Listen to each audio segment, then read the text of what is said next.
रासोल्लासात् कलितललितं मञ्जुमञ्जीररावं वरहापीडं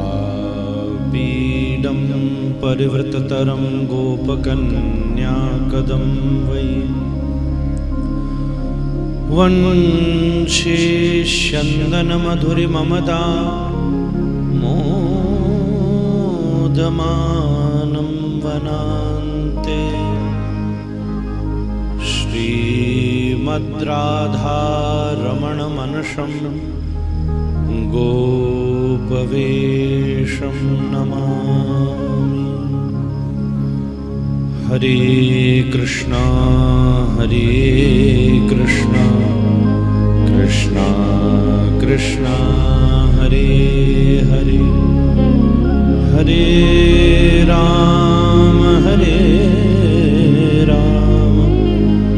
राम हरे हरे।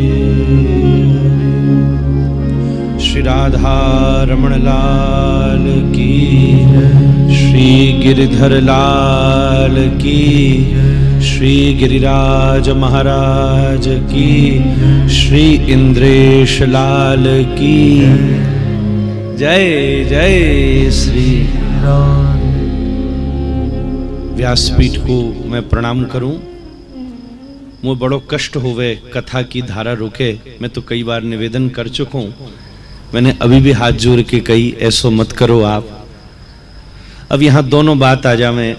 शरणागति जब व्यासपीठ के आश्रय में बैठे तो बाकी आज्ञा माननो भी एक स्वरूप होवे, नहीं तो अपराध हो जावे।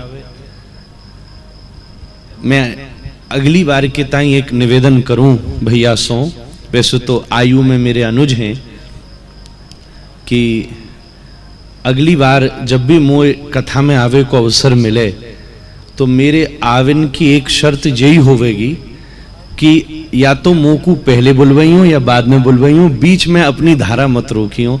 ये तुलसी दल न होवे, ये हमारे ब्रज में कहवे अड़ंगी लग जावे। सो मैं तो ऐसो कहूँ ना चाहूँ। आपसे बहुत मेरा स्नेह है। हमने तो बाल्यकाल से इंद्रेश जी को देखो है, कैसे धीरे धीरे श्री गिरधर लाल प्रभु ने इनको पकड़ ली नो है। सही बात तो यही है, गिरधर लाल प्रभु को एक हाथ ऊपर है। वैसे तो इनको राधारमन लाल ने पकड़ो, और फिर राधारमन लाल ने जब पकड़ो तो वो तो बंशी बजा में, वो तो गोपी सखी राधा रानी में रह में। अब अगर जो राधारमन जी में फंसे रहे तो फिर कथा कैसे करते। तो बिन ने यूं कही कि लो तो हम तुम्हारो हाथ गिरधर लाल के हाथ में दे रहे हैं। तो जो गिरधर लाल को नीचे वालो हाथ है वह हाथ से इनने इनको हाथ पकड़ रखो है, और जो हाथ ऊपर है वह हाथ से राधारमन लाल और श्रीमद् भागवत और श्री प्रिया जी की जय जयकार करा दे। हमारे बड़ो आनंद है गो। हम कछु दिना पहले दीदी जी को जन्मदिन थयो, हमको खबर आई। हम आए तो ना सके पर हमने वीडियो संदेश भेजो। वहां में हमने यूं कह दी नहीं कि ये पूर्णिमा नहीं शरद पूर्णिमा ही है, और हमको ना पता थी कि जो शरद पूर्णिमा वाले दिन हमको यहाँ बैठाई देंगी। कहवे को अर्थ ये कि हमारी बात पूरी है गई, प्रमाणित है गई। ठाकुर जी की ऐसी कृपा भई, महीना भर पहले आपने मोसू आवे की आज्ञा करी। जब तो मैंने हाथ जोड़ ली ने, क्योंकि राधारमन जी में कल को उत्सव है। जिस समय को उत्सव होवे वह तिथि को निर्णय हो, या में भ्रम की जरूरत नहीं है। अगर रात्रि भर को उत्सव करना है तो आज ही होवेगो।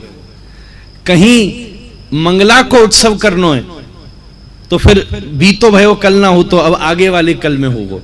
कहीं राजभोग उत्सव या तिथि में उत्सव जा तिथि में मिलेगो, वह उत्सव के अनुसार तिथि को निर्णय होएगो।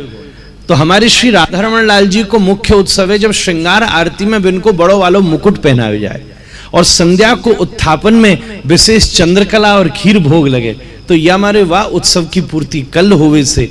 कल आश्रम में भी उत्सव है। मुकू का पतो कि ये ऐसी ठाकुर जी की लीला करेंगे कि जे कल रात भर जो उत्सव होना थो वो खींच करके आज की रात में कछु दिना पहले निर्णय है गयो।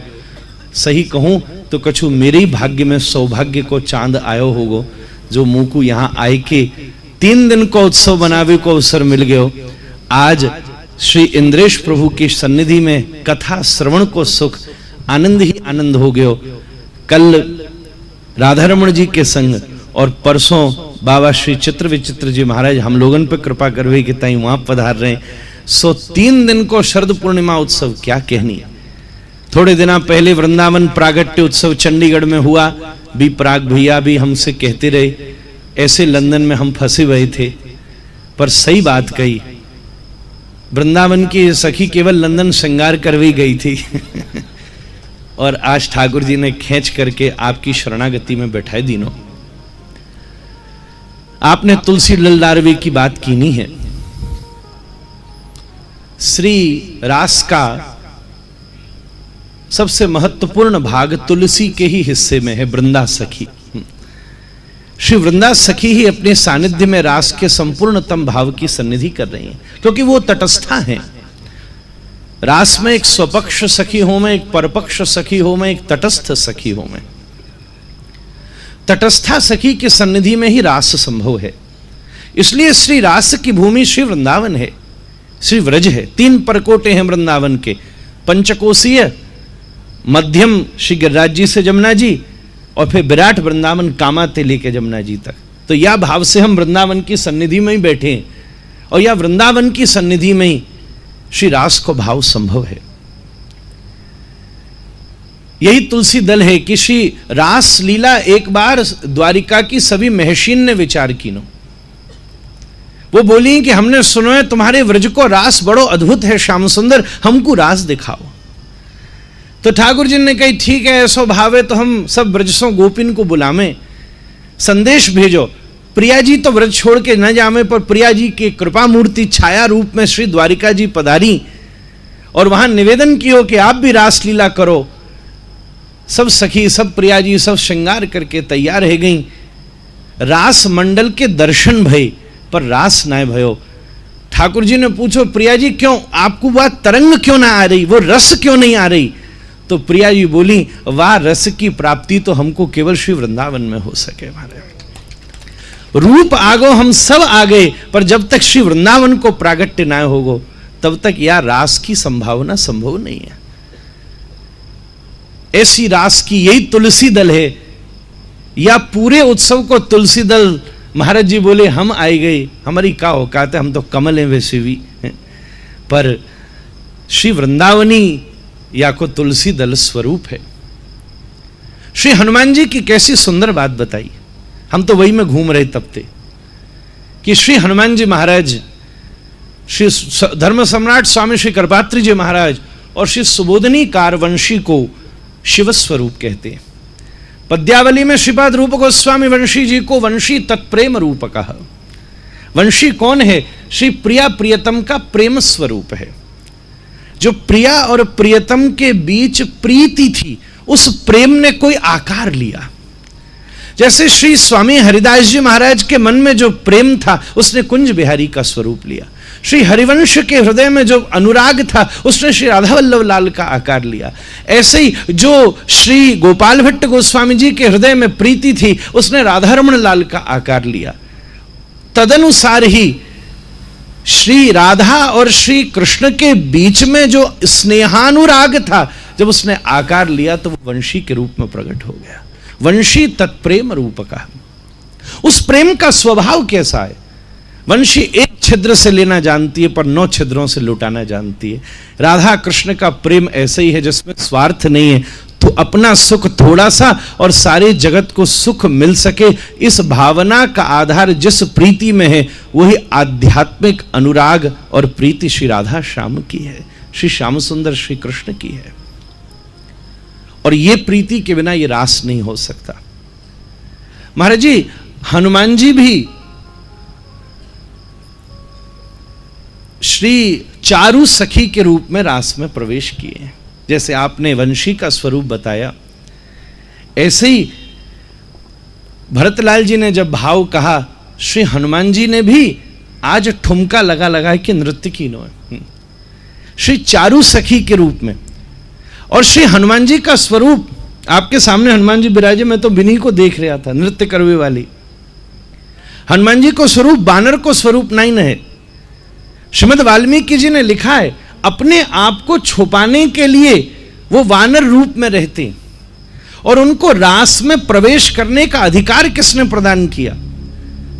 जिस क्षण श्री हनुमान जी ने वृक्ष के ऊपर बैठ करके रुदन पूर्वक श्री सिया जी को, श्री प्रिया जी को राम कथा का गान किया और अश्रु निपातन हुआ, श्री हनुमान जी को प्रिया जी ने पहचान लिया, नीचे आओ मैं पहचान गई, कोई अपना आया है। हाथ जोड़ करके पूछा हनुमान जी ने, आपने प्रिया जी, सिया जी मुझको कैसे पहचाना? मैंने आपको राम कथा सुनाई इसलिए पहचाना। सिया जी ने कहा नहीं, राम कथा तो रावण भी सुना सकता था, पर राम कथा सुनाते हुए आंसू कोई राम का प्रेमी बहा सकता था। और जब हनुमान जी ने आशीर्वाद दिया हनुमान जी को, तब श्री हनुमान जी के अश्रुओं से विगलित हुए श्री प्रिया जी का जो सिंदूर था, वो सिंदूर श्री हनुमान जी के अंग के ऊपर गिरा। ये समझ लो उसी दिन श्री हनुमान जी को प्रिया जी का कृपा स्वरूप, हम ब्रज की भाषा में कहें बाबा तो सखी स्वरूप की प्राप्ति है गई है, क्योंकि प्रिया जी यह स्वरूप प्रदान करें, यह स्वरूप कोई और ना प्रदान कर सके, प्रिया जी प्रदान कर सके। जैसे अभी आपने कृष्णदास की क्या सुंदर बाबा की बात सुनाई, बरसाने की तरफ देखते रस बरस गए, ऐसो प्रिया जी को स्वरूप है। देखो जब कोई अनंत काल तक योग करे तो वाय जन्मांतर सहस्त्रेषु कश्चित् यदि सिद्धि, तब उसे भारतवर्ष में जन्म ले मिलता है। आपको एक बात ये बताऊं, मानो या न मानो, किसी जन्म में हमने बड़ी भारी साधना की होगी जब हमको भारतवर्ष में जन्म मिला है। फिर भारतवर्ष में रहकर जिसने अनंत जन्मों तक साधना तपस्या की हो, तब उसको किसी सत सनातन धर्म में, किसी वैदिक धर्म अनुशासित घर में जन्म मिलता है। फिर वैदिक धर्मानुशासित जीव जब उस अनुशासन में बैठकर साधना करता है, तब कभी किसी जन्म में उसको वैष्णव बनने का अधिकार प्राप्त होता है। जब वैष्णव बनकर के जन्म जन्मांतरों तक तपस्या करता है, तब कहीं न कहीं उसे जीवन में किसी श्रेष्ठ व्रजवासी विशुद्ध वैष्णव विरक्त संत की गुरु रूप में प्राप्ति होती है। ये शास्त्र का नियम है। और जब उस गुरोर भजन विक्रमात् श्रीपाद रूप गोस्वामी पाद लिखते हैं, जब उस सदगुरु के आश्रय में रह करके जन्म जन्मांतरों तक जीव भजन करता है, तब हो सकता है कभी न कभी किसी रूप में उसको व्रज के जन्म की प्राप्ति हो, पर ब्रज में जन्म लेने के पश्चात पता नहीं कि अभी भजन कर रहा है कि नहीं। जन्म तो मिल गया, पर फिर ब्रज में जन्म लेने के पश्चात भी जब जन्म जन्मांतरों तक वो बैठ करके भगवत आराधना करे, तब कहीं उसे ब्रज में रह करके किसी वैष्णव की संगति प्राप्त होती है। और जब वैष्णव की संगति में रहते जन्म जन्मांतर व्यतीत हो जाएं, तब कहीं न कहीं उसको श्री किशोरी जी की कृपा प्राप्त होती है। और जब किशोरी जी की कृपा प्राप्त हो जाए, तब श्रीनाथ जी के सामने गिरिराज जी की तलहटी में श्री इंद्रेश जी की कथा उसको प्राप्त होती है। जैसे नल से निकले हुए जल को, सामान्य जल को कोई आदमी पैर धोता है, और जिससे पैर धोता है उससे हाथ नहीं धोता, जिससे मलमूत्र धोता है उससे मुख नहीं धोता, जिससे मुख धो लेता है उससे अंग धोता है। पर हर बहने वाले जल को हर व्यक्ति अलग अलग तरीके से स्वीकार करता है, पर सारे जलों में श्रेष्ठ यमुना का जल है जिसको पान करता है, श्रेष्ठ गंगा का जल है, कैसा भी अपवित्र क्यों नहीं हो रहा हो फिर भी कूद करके उसमें स्नान कर लेता है। पर उनमें भी सर्वोत्तम जल है श्री ठाकुर जी की आराधना के समय उस शंख में भरे हुए जल को, जैसे शंख में भरे हुए जल को जब कोई पुजारी प्रोक्षित करता है तो उछल करके वैष्णव धारण कर लेते हैं, उसी प्रकार से जब श्री किशोरी जी के कृपा शंख में कोई जीव भर जाए और जब किशोरी जी प्रोक्षित करती हैं, तो जैसे आप शंख के गल को स्वीकार करते हो, श्याम सुंदर इस जीव को स्वीकार कर लेते हैं। यह उसकी स्वरूप सन्निधि है, इसके अलावा और कोई जीवन में आधार नहीं है। हल्ला मचा नंदगाम में, रस बटेगा रस बटेगा रस बटेगा। किशोरी जी माई के गई, ब्रजभान जी ने पूछा क्यों क्यों कैसे दुखी है लाली? कहा बताऊं, मेरो ससुर बड़ो कर्म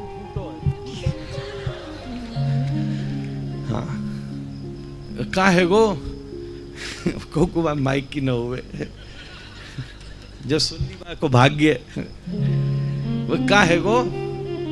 बोले कहा बताऊं, रोज लेन लग जावे, रस बटेगो रस बटेगो। और जब बाबा ठाड़ियों में, दीदी ठाड़ियों में, हम सब जैसे ठाड़ियों में, तो दरवाजा खोल के पूछे क्यों पात्र लायो, पात्र लायो, पात्र लायो। कोई कहवे नहीं, वो तो पता ही नहीं था पात्र लाना है। कोई कहवे हाँ पात्र तो लायो थो पर चोरी हो गयो। कोई कहवे पात्र तो आया थो पर टूट गयो। ऐसे ही हम सब लोग श्री श्याम सुंदर के द्वार पर खड़े हैं। कोई कोई ऐसा है जिसको पात्रता तो मिली है पर विषय के समाज में उसकी पात्रता चोरी हो गई है। कोई कोई ऐसा है जिसकी माया और भोग ने पात्रता कहीं ना कहीं तोड़ दी है। और कोई कोई तो ऐसा है मनुष्य देह प्राप्त करने के बाद भी अभी तक उसको पात्रता की प्राप्ति नहीं हुई। हम सब इन्हीं लाइनों में खड़े हैं। ब्रजमान जी बोले प्रिया जी तुम्हारी क्या इच्छा है? बोले मेरी एक ही इच्छा है। क्या? बोले नंद के दरवाजे से रस बटता है तो बरसाने के दरवाजे से पात्रता बटेगी। महाराज आ जाओ हमारे द्वार के ऊपर, गिलास यहां से ले जाना और रस वहां से ले जाना। और जब पूरा कोई ऐसा गिलास हो मणिमाणिक्य का वैदुर्य नील विद्रुम स्फाट स्फटिक मूर्ति भी, वैदुर्य नील विद्रुम स्फाट स्फटिक मूर्ति का कोई स्वर्ण पात्र भरा हो और उस स्वर्ण पात्र के ऊपर किसी मानसरोवर का जल भरा हुआ हो। जब सर्वोत्तम जल के भीतर कोई सर्वोत्तम रस की पूर्ति होकर के कोई आस्वादन करता है तब उसकी सन्निधि कैसी अद्भुत हो जाती है। ऐसे ही महाभाव स्वरूपा हो श्री राधा ठाकुरानी और अखिल रसामृत सिंधुसार विग्रह श्री श्याम सुंदर, दोनों एक दूसरे में पूर्ण दशा में अवस्थित होते हैं। और वृंदावन के रसिकाचार्य जब उस पूर्ण रस का आस्वादन करते हैं तब वृंदावन में रास का सौभाग्योदय होता है। ये उसकी सन्निधि है। ऐसी रास की दिव्य पूर्णिमा हम क्या बतावें। आहा, कई बार तेज भट्टी में लोहा भी पिघल जाता है। श्री इंद्रेश जी महाराज की मधुर वाणी में मेरा लोहे जैसा कठोर हृदय भी ऐसा विगलित हो गया है कि इस समय उच्छाल तरंगे ले रहा है। महाराज चंद्रमा की चांदनी देखकर जैसे समुद्र में तरंग आती है, ऐसे ही आज शरद पूर्णिमा के चंद्रमा के सामने और फिर श्री इंद्रेश जी की दिव्य मधुर वाणी की जब प्यार चल रही है, ऊपर चंद्रमा और इधर हवा, तो मेरे हृदय समुद्र में भी ऐसी लहर उठ रही है। और चिंता नहीं करना, कभी किसी रसिक के हृदय में लहर उठ जाए तो दो में से एक ही काम होता है। क्या? या तो बाहर खड़े हुए को वो समुद्र लहर से खींचकर अंदर ले जाता है, या अंदर भरे हुए मोती और हीरों को उछाल करके बाहर कर देता है। ऐसे ही जब ये रसिक समाज का मंच जमा हुआ है, श्री इंद्रेश जी महाराज जैसे रसिक समुद्र शिरोमणि बैठे हैं, तो आज दो में से एक ही काम होंगे। या तो यहां बैठा कोई ना कोई जीव इनकी कथा के हिडोले से करके श्री राधा माधव के युगल रस का आस्वादन कर लेगा, या इनके हृदय में से श्री युगल प्रेम का कोई मुक्ताहार उछल के आपकी वाणी को पवित्र सिद्ध और शुद्ध कर देगा। महाराज ये सौभाग्योदय अद्वितीय है। महाराज अतः आप सबने उत्सव करना है, कीर्तन करना है, गान करना है, नृत्य करना है। आज श्री इंद्रेश जी महाराज ने बड़ी सुंदर, मैं तो बैठा बैठा तरंग, आहा, मैं ये कह के आया था 15 मिनट के लिए आऊंगा, मुंह खुदू ना पतो चली 1.5 घंटा कांते निकस गयो महाराज। ऐसो आनंद है गयो। और मेरी कितनी हुड़क थी, क्योंकि वहां के भी मैं चित्र देख रहा था, खबर ले रहा था चंडीगढ़, क्या हो रहा है क्या हो रहा है, हो ही नहीं सका मैं वहां, ऐसा उलझा। तो यहां दोनों उत्सवों की कसर पूरी कर रहा हूं। यही भाव है। ऐसी तरंग आ रही थी। महाराज जी आप बोले कि ठाकुर जी ने श्रृंगार करके सोचो कि मैं अपने विरह में कैसे रोऊं। ए गोपी तू क्यों नहीं रो रही? क्या मधुर मधुर भाव है। ये भाव आपको किताबन में नहीं मिलेंगे, ये पढ़ के नहीं, ये देख के मिलते हैं महाराज। ये पढ़ के नहीं मिलते। टटोले ना 36 और किताबें कहीं ना दिख हुए वाली, जो आपने बात कही है हम लोग तो उसी तरफ के, इसलिए हमको मालूम है।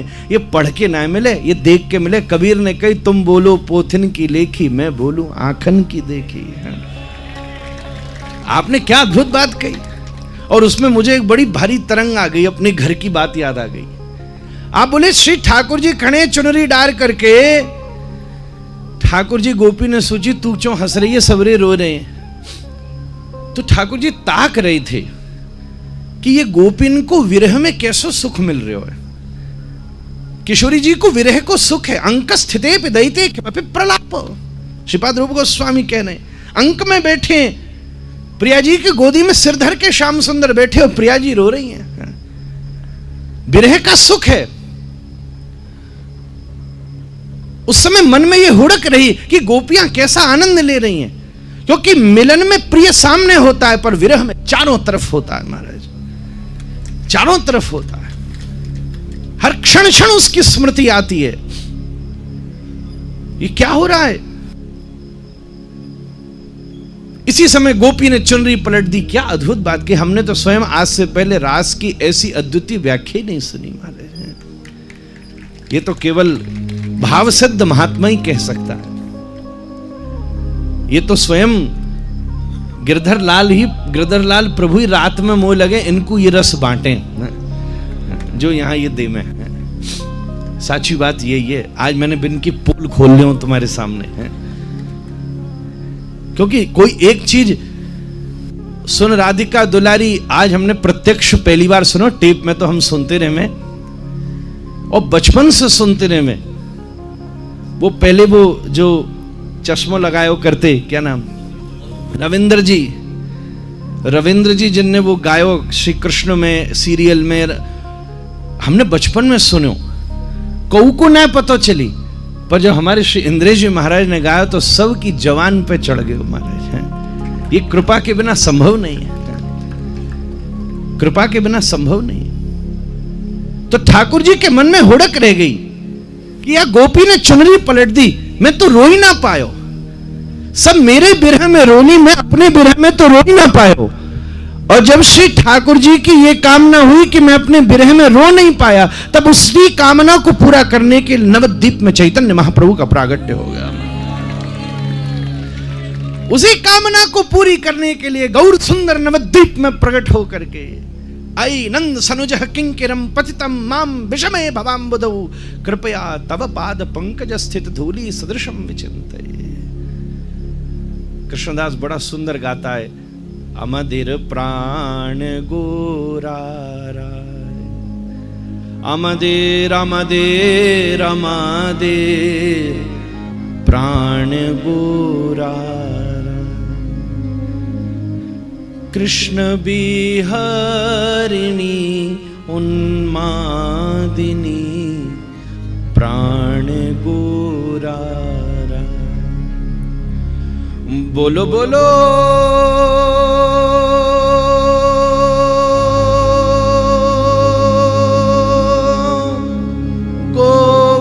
गोवर्धन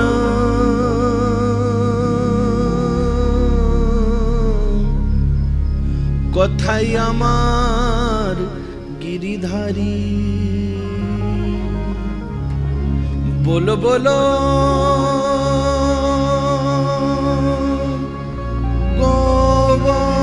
গোবর্ধন কথাই আমার गिरिधारी। আমাদের प्राण गोरा। हमको तो गानों भी ना आवे, कभी हमारे खानदान में कौन न गायो। ये तो ये कहते रहे वे पीछे और इतनी देर से संगति को असर लगे। ये बगल में बैठे ऐसे ऐसे स्वर लगा रहे, राग लगा रहे। हम बोले कछु बहती गंगा में हम भी हाथ धोई ले में मारे। अतः ये गौर सुंदर की प्राग भूमिका बनी। क्या सुंदर बात हो गई। जो चुनरी पलट दी वो बात रह गई थी। आज तो हम आपसे ये बात ले जा रहे हैं, अगर आप कहो तो प्रसादी में अपनी कथान में आपको नाम लेके कहेंगे।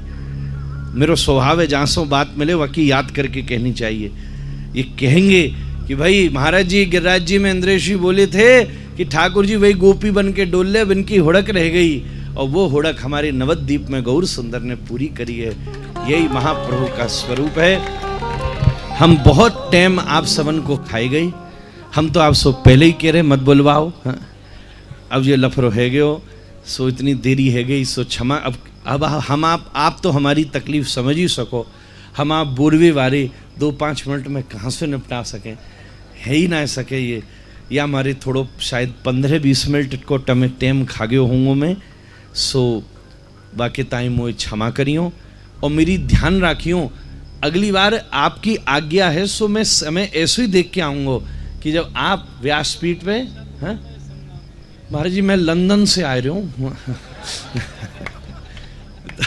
क्या बताऊँ, मैं तो खुद पहुँचना चाह रहे हो, फिर मुझे बाद में पता चली कि ये सब वहाँ बैठे भाई, मैं तो कहीं मैं यहीं पहुँचूँ, फिर दीदी बोली ना वहीं आओ फिर यहाँ आओ, पर मैं ध्यान रख के आऊँगा कि ऐसा आऊँ कि बात तक बैठूँ जो हमारे आपको विघ्न भी न बनाऊँ और आपको रस भी ले सकूँ और आपको कछु प्रणाम भी अपने श्रद्धा कर सकूँ। सो कल मैंने आपको अपने यहाँ को भी न्योतो दियो था अंग्रेजी तारीख से, तो हमारे लाला को वो है, सो यहीं आपको दर्शन है गयो।